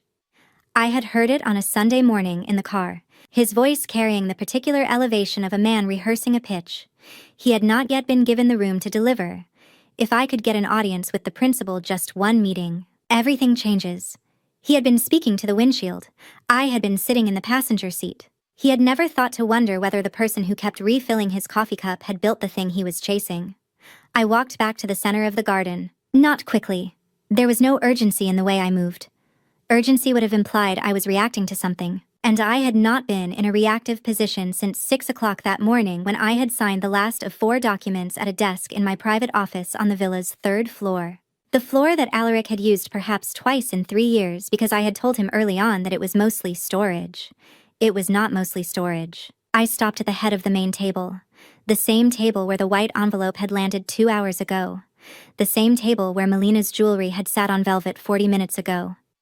Tables, I had learned, had an extraordinary capacity to hold the weight of what people place on them. I reached into the inside panel of the apron, not the pocket where the navy envelope had been, but the interior panel sewn flush against the lining, invisible unless you knew it was there, and removed a small flat badge. Corporate issue. The kind that opens doors in 14 countries. I set it on the table. My name, I said, is Serafina Voss née Caldwell. I am the founder and chief executive officer of the Solitaire Group, a luxury asset and fine jewelry holding corporation operating across 14 countries. With annual revenue sufficient to make the contract Alaric has been pursuing for 18 months look like a rounding error on a quarterly report. The garden did not make a sound. Diana set her camera on the table beside her, slowly, with both hands. She sat down in the nearest chair, not because she had chosen to sit, but because her legs had apparently made the choice for her. She did not speak. It was, I noted, the first time all evening she had been without words. I have lived in this house for 3 years as a woman who appeared by all observable metrics to be ordinary. I did this because I needed to understand who Alaric Voss was when he believed no one of consequence was watching. I kept my voice level, not cold, not theatrical. Factual. The register I used in boardrooms when I wanted the numbers to speak without interference from emotion. Before I considered him for a senior position within my organization, I needed to observe his character, his judgment, and the particular shape of his integrity when he thought the stakes were low. Alaric had not moved from the fountain. He was standing exactly where I had left him, and he was looking at me the way a man looks at a map that has just redrawn itself around him. "You tested me," he said. His voice was rough at the edges, not a question, not an accusation. A man reading a sentence he did not know how to finish. "I evaluated a candidate," I said. "There is a distinction. For 3 years. Certain evaluations require time to be conclusive. And," the word came out stripped of everything except the need to know. "What was your conclusion?" I looked at him steadily. Tonight answered every question I had remaining. The silence that followed had a specific texture, not the silence of emptiness, but the silence of two, many people processing the same information simultaneously and not yet knowing what to do with their faces. Melina found her voice first. She always had. It was the quality I had observed most consistently about her across 3 years, the capacity to locate language faster than most people locate footing. "This is not possible," she said. You were carrying a tea tray." "I was carrying a tea tray because I chose to carry a tea tray," I said. "No one in this family has ever compelled me to do anything I did not choose to do. That is the precise distinction between my position and the one you assigned to me, Mrs. Voss. I would ask you to note it." Melina's mouth closed. From the kitchen entrance I heard the particular rhythm of footsteps I had recognized since the first week of this arrangement, measured unhurried. The walk of a man who has never needed to announce himself because his presence has always been the kind that rooms simply reorganize around. Marco came through the garden door. He removed his apron as he crossed the terrace, folded it once, set it on the edge of the serving cart with the deliberate finality of a man completing the last item on a list. He walked to where I stood and stopped 2 feet behind my right shoulder. Not beside me. Behind. The placement of a person whose role is not equality, but alignment. "Marco Reeves," I said, has served as my chief of operations for 11 years. He has been present in this household for the duration of the evaluation period. Every logistical element you have observed tonight, the security team, the audio system, the documentation timing, Mr. Hartwell's invitation was coordinated through him. Cassandra was staring at Marco with the specific expression of a woman recalculating 3 years of conversation she had held in his presence over plates of food he had prepared. He cooked for us. Tikakal, she said. Her voice had gone flat. For 3 years he cooked for us. He kept me informed, I said. For 3 years. The distinction landed the way I had intended it to, not as cruelty, but as precision. There is a difference between a knife and a scalpel. One is blunt. One is accurate. Alaric had not sat down. He had not moved at all. But something was happening to his posture, a slow, incremental compression, as though the weight of the last 8 minutes was physical, and he was measuring in real time how much of it his spine could continue to bear. This house, he said, quietly, as though testing the words before he committed to them. This house was never mine. Azure Bay Villa is a registered business asset of the Solitaire Group, I said. I granted you temporary management rights as a component of the evaluation framework. I wanted to observe how you treated something you believed was yours. Something you believed you held through proximity to me, rather than through any claim of your own. And how did I treat it?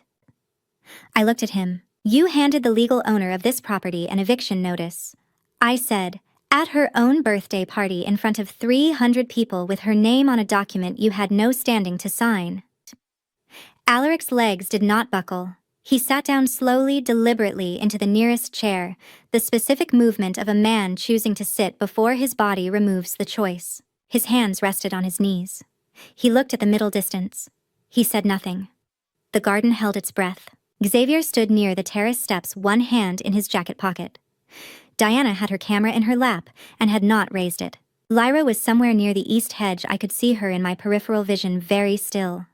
Melina sat rigid at the table, the diamonds gone from her wrists and throat. Her hands folded with a precision that cost her something visible. Cassandra was looking at Marco with an expression that had moved through shock and was now settling into something harder and more private. I reached forward and picked up the corporate badge from the table, placed it back inside the apron panel. But, I said, that is not the last thing I discovered about this family tonight. I paused. There is one more. In business, the most dangerous adversary is never the one who announces themselves. It is not the competitor who sends a formal bid, the firm that files a counter-proposal. The rival who calls your investors and makes their intentions plain. Those people can be anticipated. Their movements have logic. Their motivations have structure. And structure, however hostile, can be mapped. The dangerous ones are the people at your dinner table. The ones who pass the bread and pour the wine and sit in your kitchen on Sunday mornings eating food, prepared by a man they believed was only a chef. And the entire time they are cataloging what they overhear, and somewhere in a guest bedroom on the second floor, a screen is glowing with a conversation they are not supposed to be having. I picked up the tablet from the table beside me. I had carried it inside the villa at 7:15, retrieved it from the third-floor office during the brief window when the garden's attention was on Melina's jewelry. No one had noticed me go. That was by now an established pattern. People rarely track the movements of someone they have already decided is beneath their attention. I set the tablet on the table in front of Alaric. The screen showed a file directory, time-stamped entries, an IP address log from the villa's internal network cross-referenced against a communications record from a firm called Meridian Holdings, registered in Delaware principal offices in San Francisco.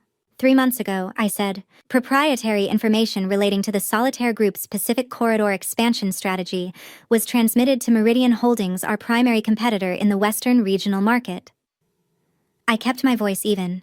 The leak included internal revenue projections for the next 3 fiscal quarters, draft supplier agreements at pre-negotiation rates, and a timeline of acquisition targets that had not been disclosed to anyone outside the organization's senior leadership. Alaric stared at the screen. I watched his eyes move across the data, the specific movement of a man reading something that is simultaneously familiar and incomprehensible. This is my expansion proposal, the regional framework I built. How does Meridian have the IP address? Xavier said, stepping forward. Traces directly to the guest suite on the second floor. The room with the ring lighting the tripod mount on the east wall and the live stream equipment I finished. The garden was very quiet. Alaric turned toward Cassandra. The motion was slow, the deliberate slowness of a person who has already completed the calculation and is simply waiting for the physical world to catch up with the conclusion. Cassandra took one step back. She was still holding her phone. She had been holding it all evening, the device that had opened this night, that had turned 300 guests into an audience before the first envelope was ever produced. The phone that had also, it turned out, been the instrument of something considerably more consequential than a birthday live stream. Alaric. Her voice was the voice of someone negotiating the distance between an explanation and an excuse. I didn't understand how serious it was. You sold my expansion strategy. His voice carried no inflection, no anger, no heat, the affectless register of a person for whom the emotion has not yet located its correct form. I needed the money. She said it quickly, the way people say things they have been holding in long enough that the release comes faster than the consideration. The bags, the trips. Everything I've been doing, I'm in debt, Alaric. 50,000. There was someone who contacted me through a private channel. They said it was market research. They were willing to pay for background information on regional development strategies, and I didn't. Market research, he said. That's what they called it. Cassandra. One word. The particular weight of a name spoken by someone who has removed everything from it except the need to be heard. You sold my work to the people who are trying to destroy what I spent 18 months building, for a shopping budget. It wasn't just for what it was for. He said no longer matters. I watched him. And in his face, beneath the controlled tone, beneath the flattened register, I saw something I had not anticipated seeing. Not anger, not the cold. Strategic recalibration I had observed when I served him the Navy envelope. Not the desperation from the fountain or the disbelief from Task 11. Something older than those things. Something that sits underneath ambition and contempt, and every performed version of a person and surfaces only when the one they trusted longest proves they were never trustworthy at all. I knew that particular fracture. I had carried a version of it myself for 36 months. I had not expected to recognize it on his face, and I found that recognition neither satisfying nor comfortable. It simply was. Xavier spoke without moving from where he stood. The damage to Alaric's proposal is recoverable. Meridian received the framework without the supporting authorization documents, which limits what they can execute. The damage to the Solitaire Group's acquisition timeline is not recoverable in the same quarter. He paused. Which is why this matter will be processed through legal channels. The documentation is already with our counsel. Cassandra's eyes moved to me. They were red at the edges, not from crying, not yet, but from the particular physiological response of someone who has been maintaining composure under conditions that no longer support it. Are you going to have me arrested? That, I said, depends on what your attorney advises you to do in the next 48 hours. She looked at the fake Hermes bag still sitting on the corner of the table. Xavier had set it there after the authentication scene, and no one had moved it. It sat exactly where he had placed it, a grade 3 replica on white linen under fairy lights in front of 300 people whose phones had been recording since 5 o'clock. The comments from Cassandra's own live stream, which had gone dark almost an hour ago, were still accumulating on a broadcast she could no longer control. Everything she had constructed tonight, the image, the occasion, the specific architecture of aspiration she had built in this garden over 4.5 hours had been disassembled piece by piece, and the last piece had just been removed by her own admission. Diana, who had been silent for longer than at any point since her arrival, lifted her face from somewhere private. She spoke into her microphone, not performing, not narrating, just speaking with the flat exhaustion of someone who had witnessed more than their professional context had prepared them for. I came here tonight to film a birthday party, she said quietly. I genuinely do not know what I'm going to do with everything I have on this camera. No one answered her. Alaric looked at the tablet for a long moment. Then he looked at me. Is there more? His voice had lost its architecture entirely.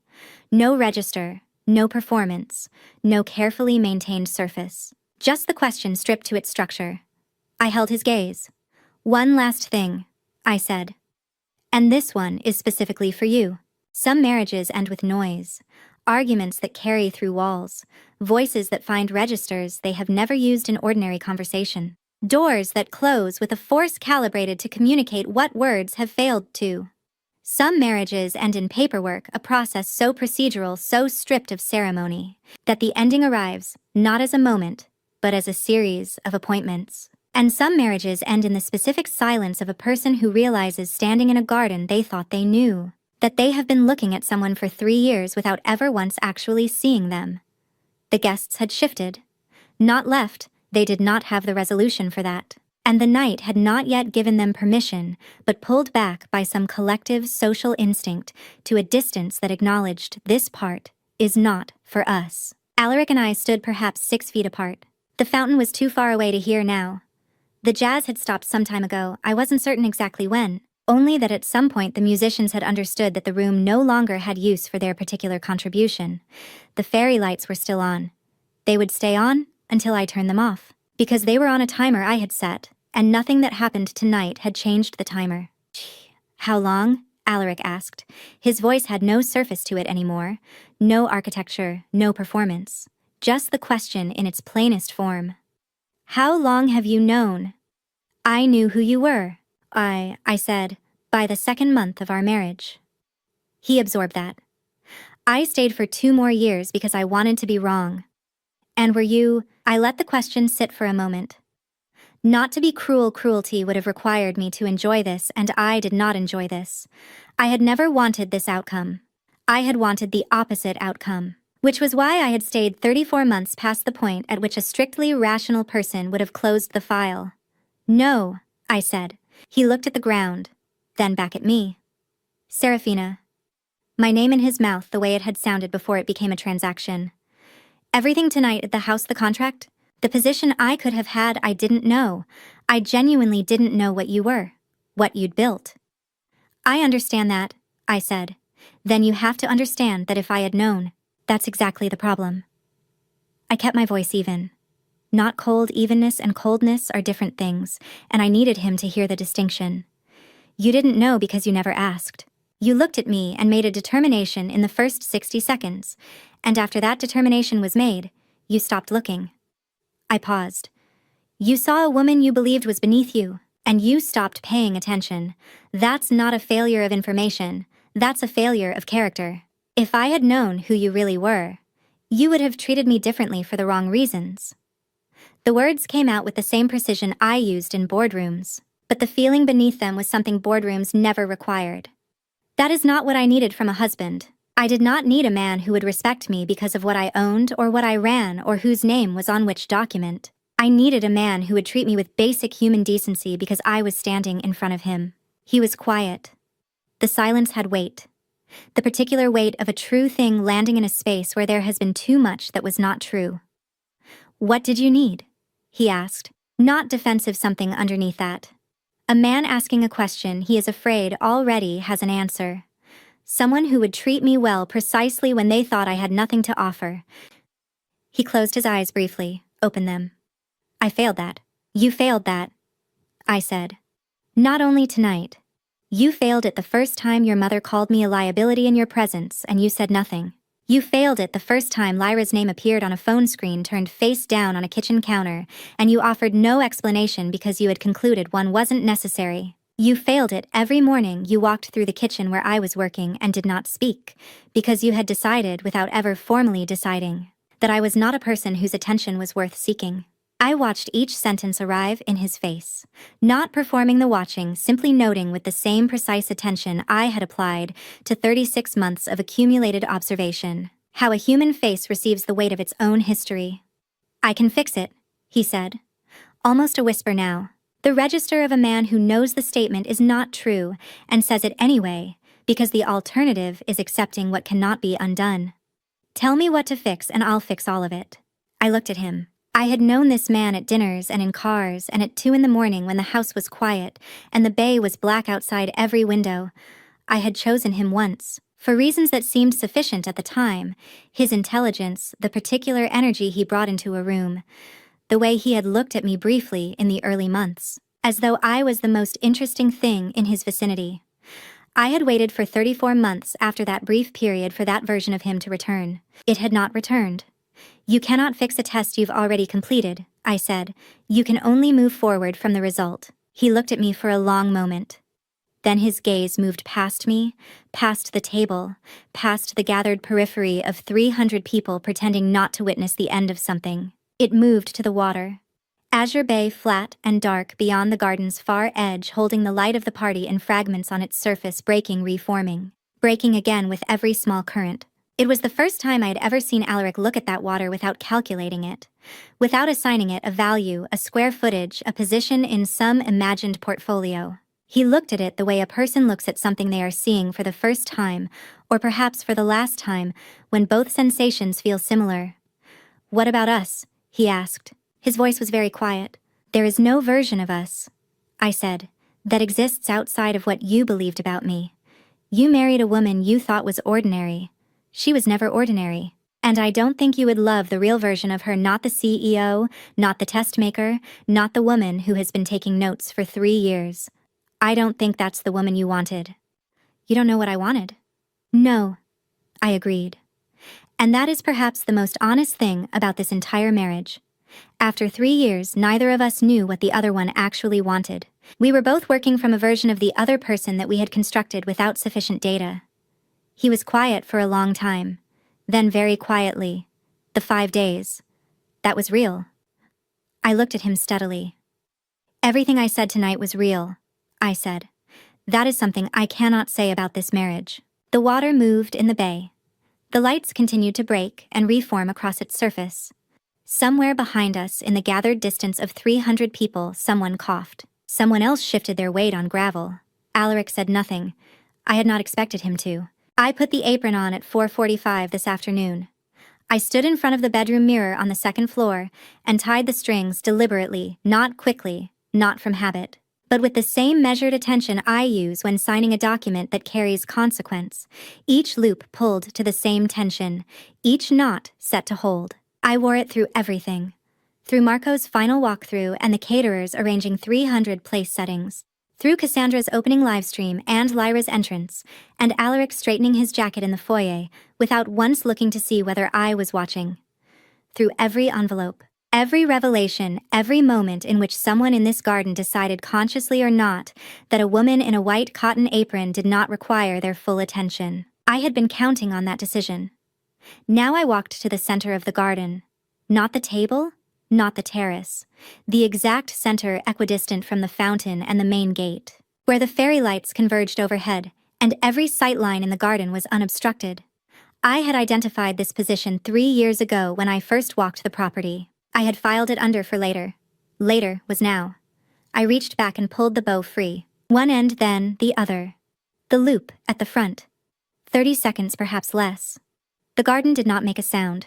Not because the motion was dramatic, it was entirely ordinary. But 300 people had spent the last 3.5 hours learning not to assume anything in this garden was ordinary, and they had finally learned it well. I folded the apron once and laid it on the nearest table. Beneath it was the black dress I had put on at 4:30 before the apron covered it. Minimal. No jewelry. I had never needed jewelry in a room where I intended to be the primary thing worth looking at. Marco stood at the garden's edge near the kitchen. Dark jacket, hands at his sides, the jacket he wears to board meetings, not to kitchens. He watched me with the expression of a man who has worked 11 years toward a single moment and recognizes it when it arrives. He gave me one nod. Small. Sufficient. Diana had not raised her camera. It sat in her lap screen up, while she watched me with the particular stillness of someone deciding in real time whether a moment belongs to them or to the person in it. Cassandra was looking at the apron on the table. I watched the understanding cross her face, slow, resistant, the way understanding moves when it requires a person to revise a belief they held without examination. She had read that apron all evening as evidence of something beneath her. She was now reading what it had actually been, a costume, worn by someone who had written her own role, assembled her own audience, and chosen her own timing. The apron had been the instrument of a performance she had scripted entirely herself, and the performance was now complete. Melina sat at the far end of the table. No jewelry, no Helen, no position left to stand on. She looked at me with the expression of a woman measuring something she had consistently underestimated, and finding too late that her scale had been wrong from the beginning. She did not speak. For the first time all evening, I believed she genuinely did not know what to say. Alaric stood near the fountain. He had not moved since our conversation ended. He was looking at me now without calculation, without performance, without the reconstructed composure he had maintained through the earlier hours. He was looking at me the way you look at something when every framework you use to interpret it has been removed and only the thing itself remains. It was the most honest his face had ever been in my presence. I did not move toward him. This moment was not for any one person. It was for the room, which meant it belonged to no one's reaction in particular. I wore this apron tonight, I said, pitching my voice for a room rather than a stage, because I needed every person here to see me exactly as they had already decided to see me. Not who I am, who they assumed I was. I kept the cadence even. I have been dismissed in this house, ignored, handed an eviction notice at my own birthday party in my own home by a man who had been granted temporary access to a property he never once owned. A beat. I wore the apron because I needed them to be certain before I showed them the truth. Certainty is the condition that makes the truth arrive correctly. I looked briefly, without drama, across Melina, Cassandra, Lyra, Alaric. 4 people who had constructed an entire evening on a version of me they had never verified. Now you know who you were dealing with. The first applause came from the left side of the garden. One guest. Quiet, deliberate, the sound of someone responding to something real rather than something performed. A second person joined, then a third. By the time it reached the full garden, it was not the noise of entertainment. It was 300 people recognizing something true and acknowledging it the only way available to them. Diana looked at her camera, then at me. Then she lifted it slowly with both hands and turned it toward her own face. I came here tonight to film a birthday party, she said into the lens. No performance in it. No framing for an algorithm. I'm leaving with the most important thing I've ever recorded. She paused. And I haven't decided whether to post it. Because some moments are too real to become content. I think this one belongs to itself. She lowered the camera. Xavier appeared at my right, quiet, unhurried. Ready, he said. I looked back at the villa, second floor, the lit window of the master bedroom. The mirror I had stood in front of at 4:45, tying the strings of an apron I had worn as armor, as instrument, as the most deliberate choice of the entire evening. Almost, I said. One more thing. Earlier tonight at 6:15 p.m., Alaric Voss stood at this table and gave me 5 days to vacate a property I have owned for 3 years, 4 months, and 11 days. He said it in front of 300 people. He said it with the confidence of a man who had already decided how the evening would end. I had let him say it. I had counted on him saying it, in fact, because a reversal only lands with full weight when the audience has been present for the original statement. 300 people had heard the original statement. 300 people were still here. You gave me 5 days, I said to Alaric. I kept my voice at the same register I had used all evening, not raised, not theatrical, simply clear enough to be heard at the distance of a garden. I'm going to return the courtesy. He looked at me. He did not speak. That was, I had learned over 3 years, what Alaric Voss did when he had nothing left to construct. He went quiet, and he waited, and he hoped that silence might function as a kind of reprieve. It would not function as a reprieve tonight. I looked at each of them in turn. Alaric first, then Melina, then Cassandra, then Lyra, and I addressed each one separately because the terms were separate, and because I wanted no ambiguity about which portion of this belonged to whom. Alaric. I held his gaze. You have 5 days to return the full amount withdrawn from our joint accounts over the past 18 months for purposes unrelated to household expenditure. My legal team has complete statements, every transfer, every date, every destination account. I paused. The figure is not small. I want you to have that number clearly in mind when you speak to your attorney tomorrow morning, which I strongly recommend you do before the morning is over. Serafina. He took one step forward. I'm not finished, I said, not unkind, not harsh, the tone of a person who has a list and intends to complete it. He stopped. I turned to Melina. She was sitting very straight at the far end of the table, the posture she maintained in every room she entered. The physical assertion of a woman who had decided long ago that bearing was its own form of authority. The jewelry was gone from her wrists and throat.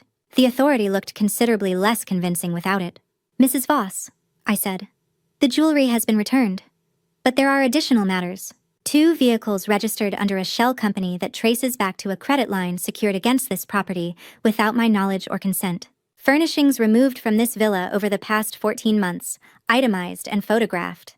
And a promissory note signed in Alaric's name, but guaranteed by an asset he did not own. That comes due in 11 days. I let that land. 5 days to begin the resolution process. All documentation is all ready with my counsel. Melina's jaw tightened. You cannot simply... She can, Xavier said. He had moved to stand slightly behind my left shoulder, and he said it the way people state weather conditions factual, without investment in whether the fact is welcome. And she will. The lien against this property is fraudulent under California civil statute. That's not a negotiating position. That's the legal landscape. Melina looked at Xavier, then at me. She closed her mouth. I moved on. Cassandra. She was sitting in the chair she had dropped into after the trade secrets admission not dramatically collapsed, just seated with the particular exhaustion of someone who has run out of the energy required to perform composure. She looked up when I said her name. The legal matter relating to the Meridian disclosure will be handled through separate proceedings, and you should retain an attorney before 48 hours have passed. That is not a threat. That is a practical recommendation. I kept my voice even. Separately, the purchases made on the Solitaire corporate subaccount over the past 7 months, routed through Alaric's business card. Total a figure that will be referred to collections in 5 days if unaddressed. I'd suggest reviewing the cardholder agreement. The liability language in Section 4 is particularly relevant to your situation. I didn't know it was your account, Cassandra said. Her voice was low, not defensive anymore, just depleted. You used a corporate card for personal purchases, I said. The account it drew from is not your concern to have known. The liability is yours regardless. I paused. I'm not telling you this to compound the evening. I'm telling you because the alternative is finding out from a collections notice, and that is a worse way to receive the information. She said nothing. She looked at the fake Hermes bag still sitting on the corner of the table, the bag that had opened this night, that had been the first thing Xavier dismantled, that had started the particular unraveling that led to here. She looked at it for a long moment. Then she looked away. I turned to Lyra. She had been standing near the east hedge since task 9, very still, very contained, the specific stillness of a person who has decided that the least visible position is the safest one. She looked at me when I turned. Laura, I said, using the name from the investigation file. My attorneys will contact whatever legal representation you retain. I recommend you find representation before the end of tomorrow. I held her gaze for exactly 3 seconds, not threatening, not triumphant. Informational. That is all I have for you tonight. Lyra said nothing. She gave the smallest possible nod, barely a movement more, an acknowledgement that the words had arrived, than any response to their content. Xavier stepped forward. For the record, he said, addressing the garden rather than any individual, the voice he used in Alliance forums precise, and carrying as chair of the Regional Trade Alliance. I want to state formally that the Solitaire Group remains a fully protected and standing partner of this alliance. Any attempt to leverage tonight's events to damage the company's commercial standing or reputation will be met with the full legal resources of the alliance. He paused. That statement will be in writing by 9 o'clock tomorrow morning. He looked at Alaric. You had a genuine opportunity, Alaric. That is the part of this that I find most not tragic exactly. Instructive. You had access to something most people spend entire careers trying to reach, and you spent 3 years looking past it. He picked up his jacket from the back of the nearest chair. I hope the next 3 years are more productive for you. Alaric did not answer. The garden held its silence. At some point during the last hour, the jazz quartet had packed their instruments. I was not certain when I only knew that where there had been music, there was now only the sound that had always been beneath it. Beneath everything constant and indifferent to every document and revelation and collapse the evening had produced. The sound of Azure Bay, water against the base of the property, steady patient, entirely uninterested in the particular human drama unfolding above it. I turned toward the main entrance of the villa, not to go inside, not yet. There was one more thing, the last thing I had prepared this morning, before the apron, before the envelopes, before any of it. Something I had placed on the desk in the 3rd floor office at 8:45 a.m. and left there, waiting for the moment that everything else had made space for it. That moment was now. There are places you leave without looking back. And there are places you leave slowly, not because you are uncertain, not because the leaving requires persuasion, but because you want to carry the precise shape of the moment with you, the exact quality of the light. The particular way the water sounds from this elevation, the weight of a decision that has been 3 years in the making finally completed, finally irreversible. I walked through the main entrance of Azure Bay Villa for what I understood without needing to announce it would be the last time I crossed that threshold as its resident. The foyer was quiet. The sounds of the garden, the remaining guests, the low murmur of a party that had transformed entirely from what it was intended to be, reached me as a kind of background frequency, distant and undemanding. I moved through the foyer without stopping to the staircase and climbed without hurrying. The second floor was still. The bedroom door was open the way I had left it at 4:45 this afternoon, when I came downstairs with the apron on and the navy envelope in the inside pocket. The fairy lights from the garden threw fragmented reflections through the window onto the far wall, shifting, reforming. The same broken pattern I had watched from this room on 100 evenings over 3 years. On the nightstand on Alaric's side of the bed was the white envelope I had placed there at 8:45 this morning, before the apron, before the caterers, before any of it. I did not pick it up. It was not mine to carry out of the room. It was exactly where it needed to be, and it would remain there until he came upstairs and found it. And found inside it the one document that completed everything the evening had begun. The dissolution petition filed at 9 a.m. with the county clerk, signed by me, notarized, and timestamped before a single guest had arrived. I looked at the envelope for a moment. Then I looked past it through the window. Azure Bay at night. The water was black at the surface and carrying the lights of the garden in long, broken fragments, the same orange gold of the fairy lights Melina had specified. Reflected back by a bay that had no opinion about specifications, no investment in occasions, no awareness that the evening below had gone considerably differently than anyone except one person had planned. The water moved the way it always moved. Steady, patient, indifferent in the most clarifying possible way. 3 years, I thought. And it ends here, in this room, with this view. I had always loved this window more than anything else in the house.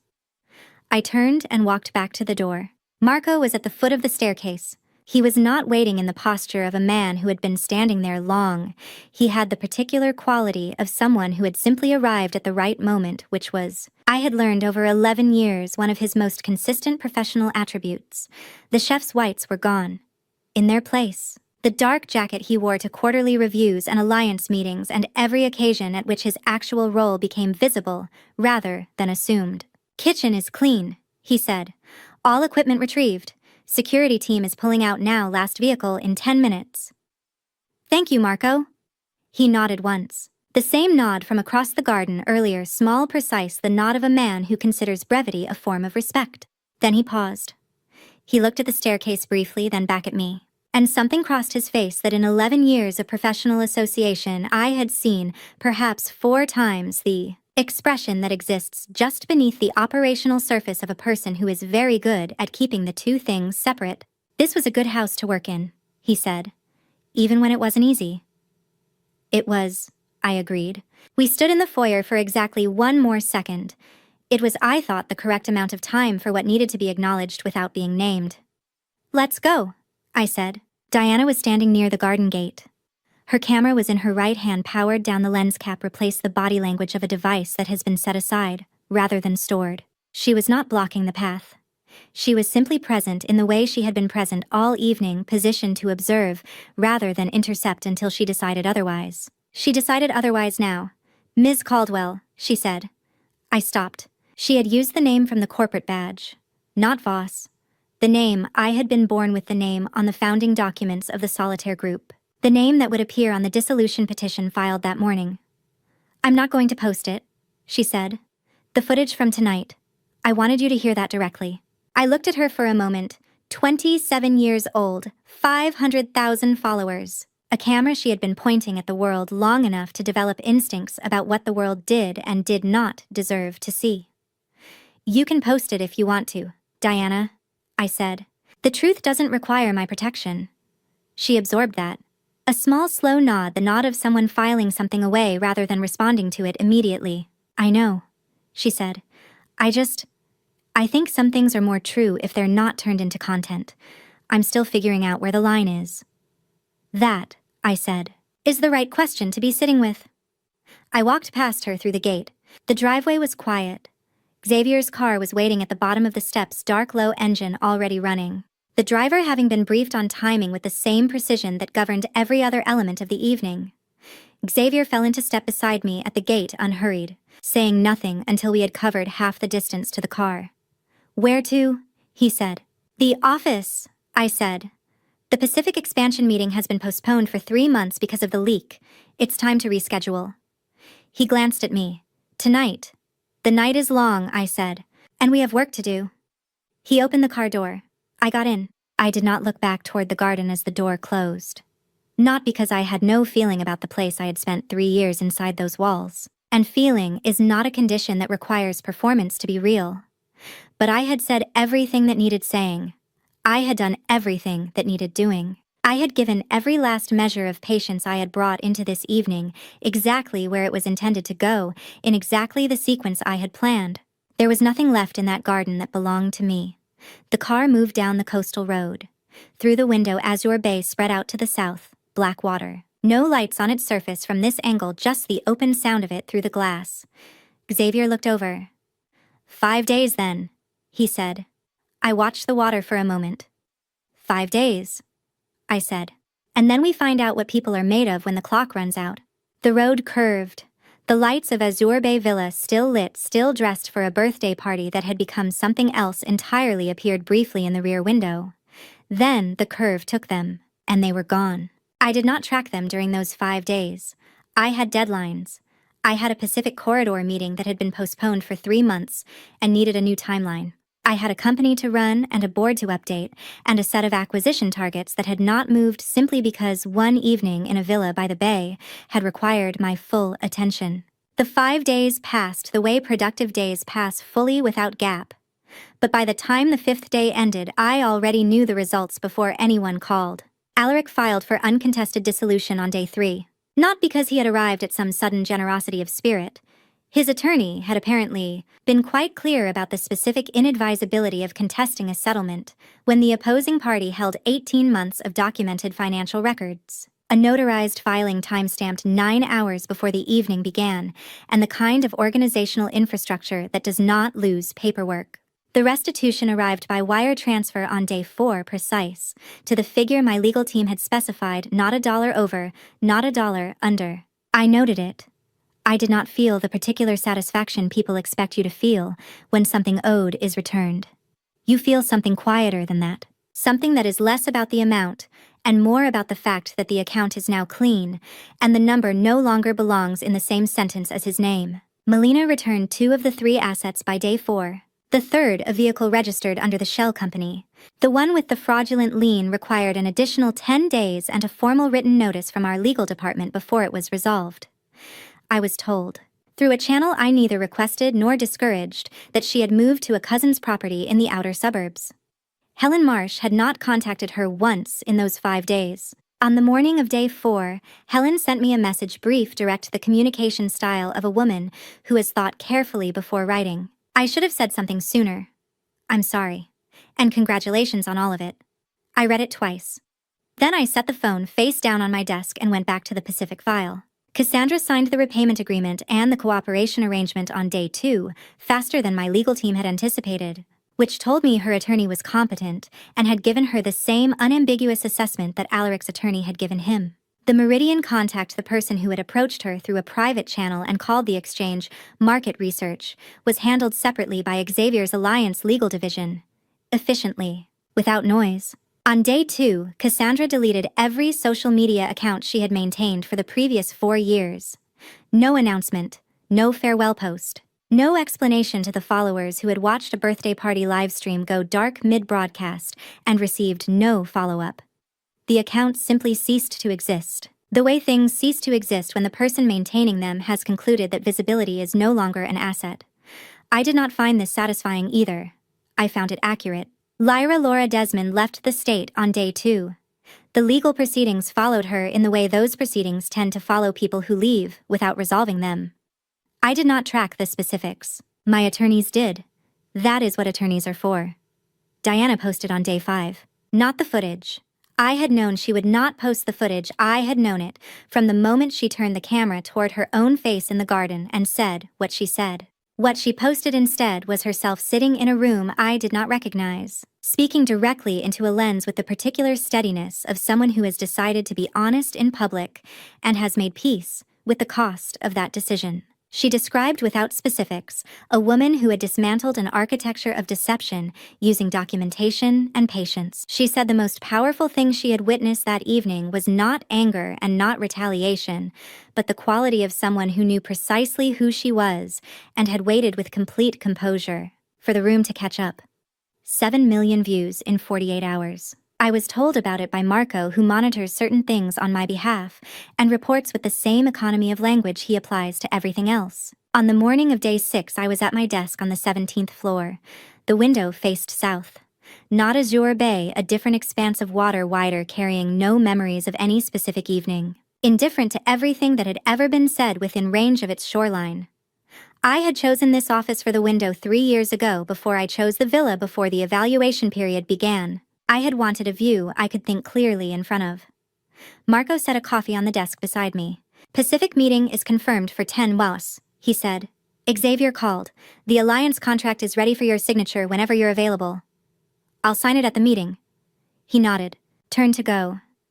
Marco. He stopped.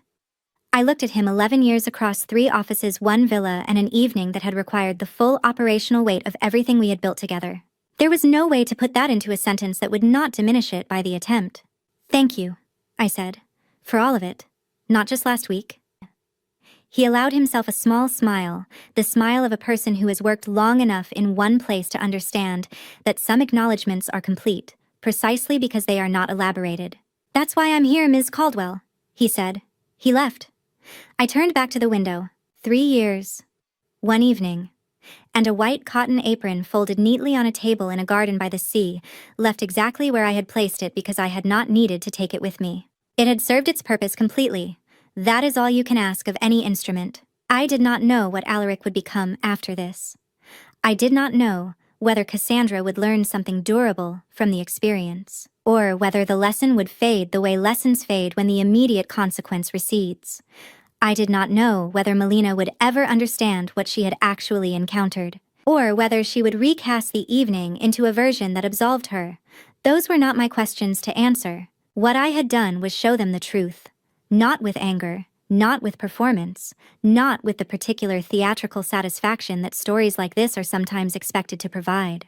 With preparation, with patience, with documentation that did not require anyone's belief because it was already on file. I opened the Pacific expansion folder on my screen. The project name sat at the top of the first page in the font I had selected a year ago before the evaluation period entered its final phase, when I had already understood how the evening would end and had simply been waiting for the calendar to arrive at it. I picked up my pen. There was work to do. There is a version of this story where I walked out of that garden angry, where I let the humiliation of that evening become fuel for something ugly, something that looked like family revenge but felt like losing myself in the process. I chose differently. I have come to believe, and I say this as someone who has sat with it long enough to mean it, that God does not ask us to burn down what hurts us. He asks us to stand in the truth of who we are, and let that be enough. That night at Azure Bay, the truth was enough. It did not need my anger to make it land. But I want to be honest with you. Do not do what I did. Do not spend 3 years inside a situation you already understand waiting for proof you never actually needed. I told myself I was being patient. Looking back, I was being afraid of what it would cost to leave, afraid of what the leaving would say about me. Family betrayal does not get less heavy the longer you carry it. It only gets more familiar. And family betrayal has a way of reshaping your definition of normal until you forget what normal was supposed to feel like. My personal opinion, and you may disagree, is that the most dangerous thing about family betrayal is how ordinary it begins to feel. You adjust, you accommodate, and one day you realize you have been accommodating someone else's cruelty as though it were simply the weather. It is not the weather. It is a choice they are making, and you are allowed to respond with one of your own. Family revenge is not something I set out to pursue. What I pursued was accuracy, the precise, documented, irrefutable truth. If that looked like family revenge to the people on the other side of it, I think that says more about them than about me. If any part of this story stayed with you, if it made you think or question or recognize something you have been quietly living with, I would genuinely love to hear your thoughts in the comments. Share it with someone who needs to hear it. And if you want to be here for the next story, you already know what to do. Thank you truly for staying until the end. The stories ahead contain fictional elements crafted with care for the purpose of reflection and education. If that is not the content you are looking for, I respect that completely. There is no shortage of other voices waiting for you. But if you are still here, I am glad you stayed. Thanks for your time today. I will see you again in the next story.